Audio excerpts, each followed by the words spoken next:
por aquí vienen, por aquí vienen esas cosas.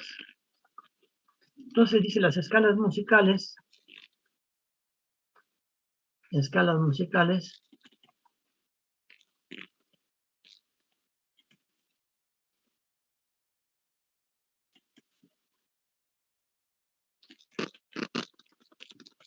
aquí tenemos escalas musicales, ¿verdad? Límites de sensibilidad de nuestro oído son de 20 a 20 kilohertz, ¿verdad? Yo creo que ya desde antes ya sabían un poco sobre esto. Es lo que el oído humano es capaz de percibir, ¿verdad?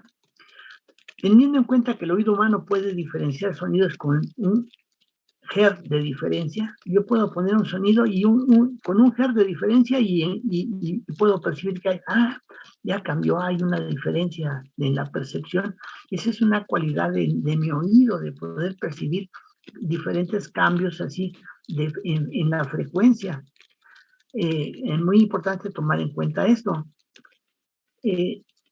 Con un hertz de diferencia podríamos tener múltiples notas. Por eso vieron ustedes que las notas en la escala van a aparecer hasta con centésimas de aproximación. O sea, voy a tener una frecuencia con un número entero y decimales, ¿verdad? Y es muy importante considerar eso, que se tiene que producir así para que realmente sea el tono musical que debe de ser, ¿no? Así son los músicos exigentes en relación con esto, ¿no? Y hablábamos de que el tono de la A4 de 440 Hz es el único que no tiene decimales, es el único que es de justamente 440 exactamente y sin decimales, ¿verdad? Bueno, qué bueno, bendito sea Dios. Aquí hubo alguien que puso de acuerdo a todos y es con el tono que se afinan todos los demás. Bueno, de alguna manera tiene una cualidad auditiva para poderlo percibir y ubicar, ¿verdad? Auditivamente. Eso es oyendo el sonido de las cosas, no midiendo con un frecuencímetro. Los músicos nunca los ves que estén ahí con un frecuencímetro, ¿no? Oyen las cosas y se ajustan por el sonido que producen y la percepción que se tiene auditiva de esos sonidos. Es preciso elegir ciertas frecuencias o tonos con las que podamos disponer de un conjunto de sonidos que permitan la construcción de las melodías.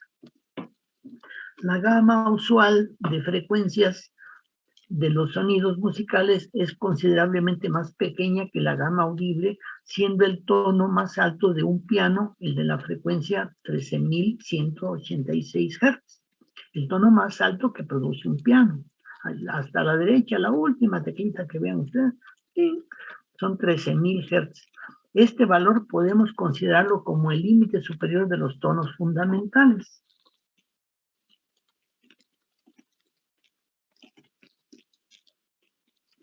Y aquí tenemos precisamente toda esa construcción aquí tenemos el teclado hasta medio abajo, las teclas blancas, las teclas negras.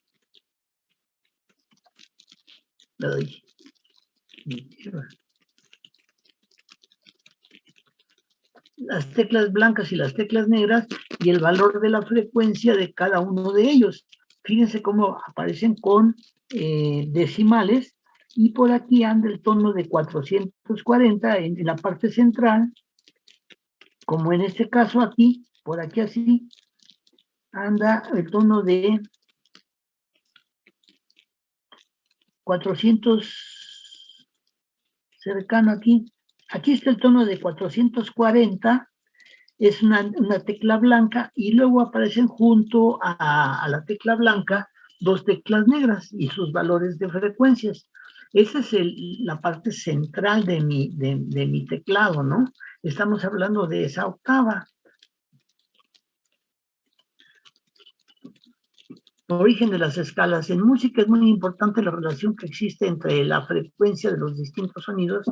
A esta relación se le llama intervalo o intervalo. Los intervalos musicales pueden medirse en términos de la relación de frecuencias de los sonidos, aunque en música reciben nombres propios. Original, octava justa, quinta mayor, cuarta justa, tercera mayor y tercera menor.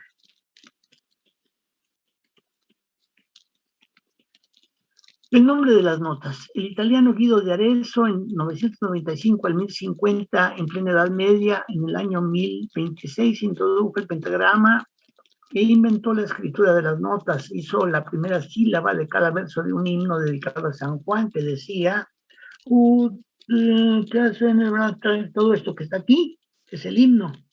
Estas rayas horizontales es el pentagrama, son 5 rayitas, ¿no? Esta es la clave de sol, o bien puede ser la clave de fa, y aquí se ponen las notas, y cada una de estas cosas indica la duración de la nota. Cuando se pone de un modo, indica una duración, cuando se pone la nota sola, indica otra duración. ¿Qué tanto debe de durar esa nota? El tiempo que va a permanecer sonando, ¿no? Aquí aparece ut, re, mi, fa, sol, la. Antes este ut corresponde a do, porque es en latín, ¿no? Y luego le cambiaron por do. Entonces ya quedó do, re, mi, fa, sol, la, ¿verdad? ¿Sale? La, sí. Del himno ese de San Juan, ¿verdad? Entonces ya hoy en el DS ya lo cantan y todo feliz los monaguillos. Se entiende que es lo que lo hacían en los tiempos de la Edad Media. No aceptaban mujeres ahí, ¿no? El pentagrama, que está, ya los ponen a meter a fuerza, pero pues ni modo, primero no los admitían. Está el pentagrama con las notas y la duración que tiene que tener cada una de esas notas, es precisamente la clave. Dice, la redonda dura en los tiempos del compás, es un compás de 3 cuartos, de 4 cuartos, etcétera. No se marca así, tan, tan, tan, tan. Eso generalmente se puede hacer con otro instrumento que se llama metrónomo. Entonces, cuando dan clases de música, usan el metrónomo para que sepan el tiempo que debe durar cada uno de los compases. El compás, aquí aparece una línea vertical. Estas 4 notas van a sonar dentro de un compás. Entonces es esta y esta, do, re, mi, fa, así. Y el tiempo es un compás de 4 cuartos, y así sucesivamente. De aquí a acá es un compás, de aquí a acá es un compás, de aquí a acá es un compás, y entonces estas notas deben de durar ese tiempo, el tiempo que dura ese compás se marca acá de este lado. Esa es la notación musical, así los músicos ya pueden leer la música, qué es lo que dice ahí, ¿verdad? Algunas escalas musicales. La escala cromática, esa es la que vamos a usar más, la que aparece en los teclados. Aquí aparecen 1, 2, 3, 4, 5, 6, 7, 8, 9, 10, 11, 12 sonidos. Aquí está el sonido de esa escala cromática.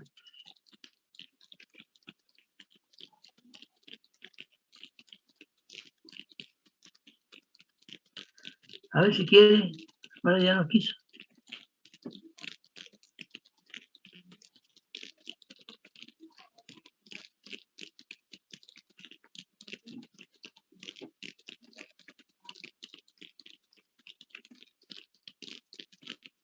La escala diatónica, la escala Shere de la India, la escala Sorón de Bali y la escala Hirahoshi de Japón. Los instrumentos que usan los japoneses son unos instrumentos de cuerda parecidos a las arpas, o en la India como unos instrumentos de cuerda que se llaman como parecidos a la laúd, que son como bueno, luego les digo el nombre, se me fue adelante. Se llama, bueno, tiene un sonido muy característico, ¿no? Son escalas pentatónicas y diferentes formas de concebir los sonidos musicales. Introducción, los instrumentos musicales. Los instrumentos musicales están compuestos al menos por un oscilador, un generador del tono. Muchos instrumentos musicales disponen también de un resonador que va junto con ahí el mismo ese. Hay que estudiar la forma en que están acoplados el oscilador o generador y resonador. Es importante identificar la fuerza que excita el oscilador y particularmente la forma como lo excita. Clasificación tradicional de cuerda, de viento y de percusión. Defectos de esta clasificación. Está orientada a los instrumentos de la orquesta sinfónica y además clasifica los instrumentos de manera bastante ilógica, atendiendo al cuerpo sonoro en el caso de las cuerdas o el elemento generador, ¿no?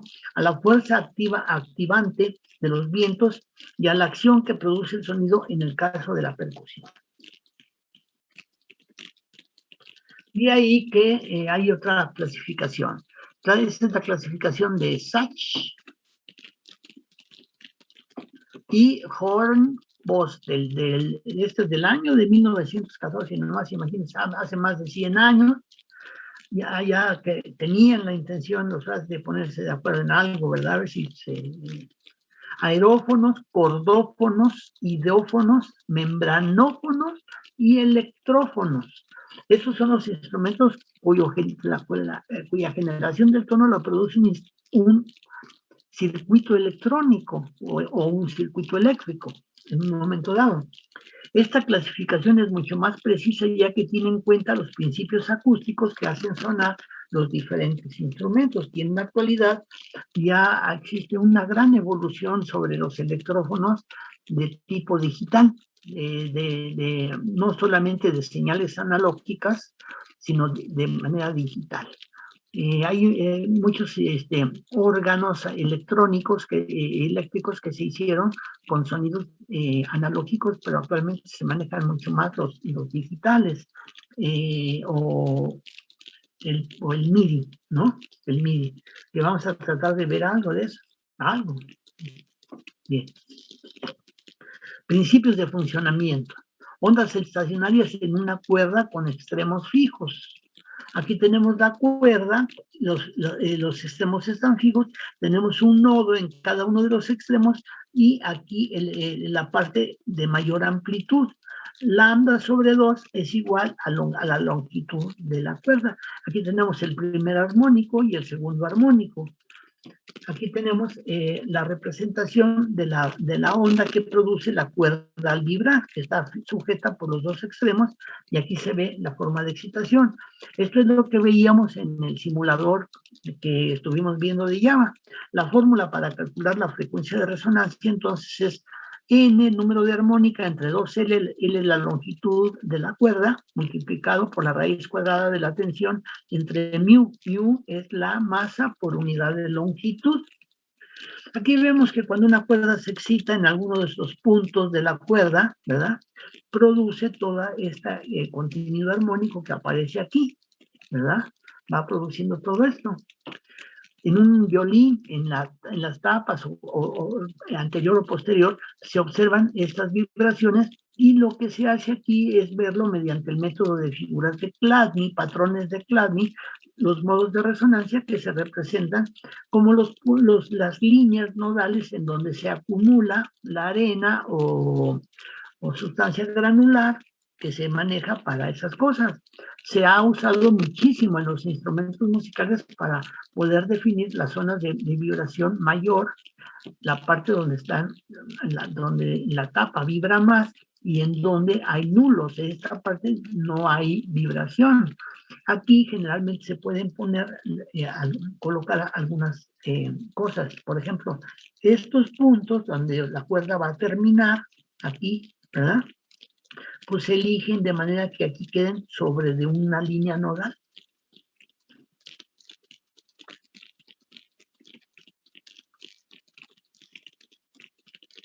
Entonces aquí dice instrumentos de cuerda, los clásicos de la orquesta clásica sería el violín, viola, violonchelo, contrabajo.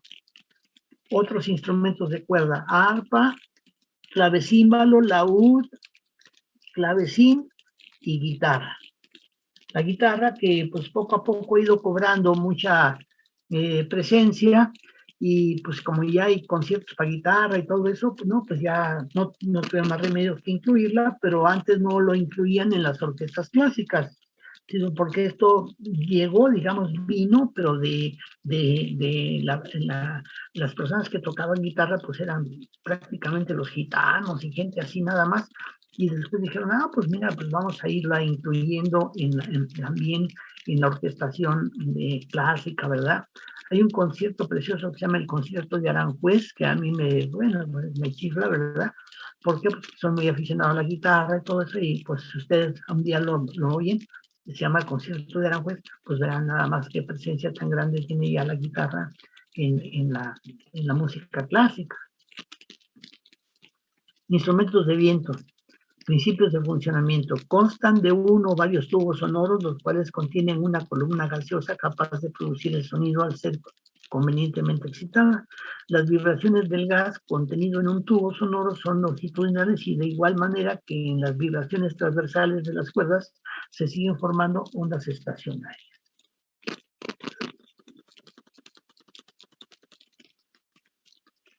Aquí tenemos la onda, por eso aquí una cuerda aquí vibra a la mitad de la longitud de onda, la longitud completa de la fundamental estaría hasta acá, por eso lambda es igual a 2 veces L. Y aquí están sus relaciones de frecuencia y de armónicos. Para tubos cerrados se tiene esta, ¿verdad? Aquí está para tubos. Esto lo veremos a continuación en la práctica que sigue después de placas, que es para tubos y bocinas. Pero este es un principio de lo que veremos posteriormente. Ahorita vamos a terminar lo de placas, pero a continuación seguirá todo eso, y pues vale la pena que de una vez aquí pues ya empiezan a ver el trabajo de los instrumentos de viento con forma de tubo. Ese es un tubo muy especial que se utiliza con la resonancia de la columna de aire en tubos de órgano, como los que se manejan en los tubos en los órganos para iglesia, columna de aire, y esta lengüeta hace que cuando entre el aire por aquí se produzca es como una especie de silbatito, y aquí viene la parte resonante. Aquí tenemos el principio precisamente explicado, la generación de diferentes notas en instrumentos como este trombón, ¿verdad? Al momento de alargar este tubo que va dentro del otro, se van obteniendo diferentes resonancias. Aquí el tubo se junta con esta bocina, la bocina va pegada al tubo. Se define como bocina un tubo de sección variable que va aumentando su sección, es decir, el área de la sección transversal aquí. Va aumentando, un tubo viene con este diámetro, y aquí empieza a aumentar el diámetro del tubo hasta que llega a esto. Entonces hay tubos de tipo cónico, exponencial y elíptico. Este vendría siendo un tubo de forma elíptica. Este es la boquilla, aquí se producen los sonidos. Desde aquí, esta es la parte generadora y esta es la parte resonadora. Esta. Y en la bocina le da un direccionamiento y mayor intensidad. Entonces aquí tenemos la parte del tubo que es resonante, la parte del tubo que es la boquilla, que es a donde se genera el tono, esto, y esta parte es la campana o bocina, abocinado. Este sería una bocina del tipo exponencial, o sea que varía la distribución del área, tubo de sección variable de manera exponencial, o puede ser recto, o puede ser hiperbólico o elíptico. Ese es y las vibraciones de una campana, que de alguna manera se parece un poco al de los platillos, ¿verdad? Y decíamos, las campanas, pues ahora sí que empieza a ser por los que hay en las iglesias, pero de ahí se puede seguir a una gran cantidad de campanas que se pueden utilizar en las orquestas. El instrumento de la celesta es un instrumento de barras, pero el sonido que produce es muy parecido al de las campanas. Clasificación. Tubos de madera, según la fuente sonora. La flauta y sus derivados que utilizan una corriente de aire oscilante. El clarinete y sus derivados utilizan las vibraciones mecánicas de una pequeña pieza de material elástico de lengüeta. Dentro de este grupo se pueden distinguir B1, los que tienen una lengüeta simple, tales como el clarinete y el clarinete bajo. Los de doble lengüeta, como el del oboe, corno inglés, fagot y contrafagot. Ahí estamos, como verán, hablando de esa parte generadora que aparece aquí, es una lengüeta que es donde se origina el tono, el tubo resonante. Todo este sistema de llaves hacen que vayan cambiando, que vayan variando las longitudes de esto para ir produciendo el tubo. Y finalmente salen a esta bocinita.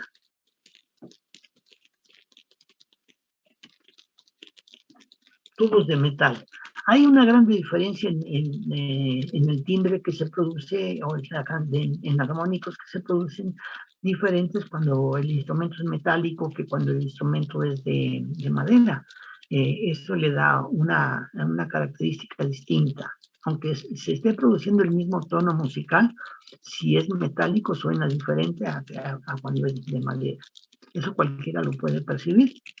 Las diferencias con los de madera son muy importantes para obtener las notas que existen entre los modos consecutivos. Los instrumentos de metal emplean llaves que alargan o acortan la columna de aire o añadiendo o retirando piezas de tubo.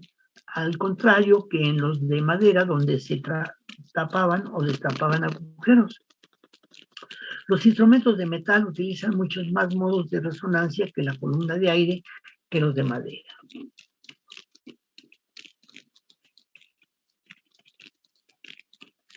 Aquí está el paso del aire por esas lengüetas en donde dice tubos de metal, en lugar de mantener las vibraciones mediante lengüetas o corrientes de aire, se hace partir de las vibraciones de los labios del músico. El mismo músico produce esta vibra en el aire. A eso se le llama tener una corriente de aire turbulento, una turbulencia en el aire que se produce. Es como cuando yo chiflo así, estoy haciendo pasar aire por algo que formo con mi lengua, por ahí, y entonces ya suena, ya entra un sonido. Eso es lo que se hace ya sea con los labios de la persona, del músico, o con la boquilla. Este es un órgano de iglesia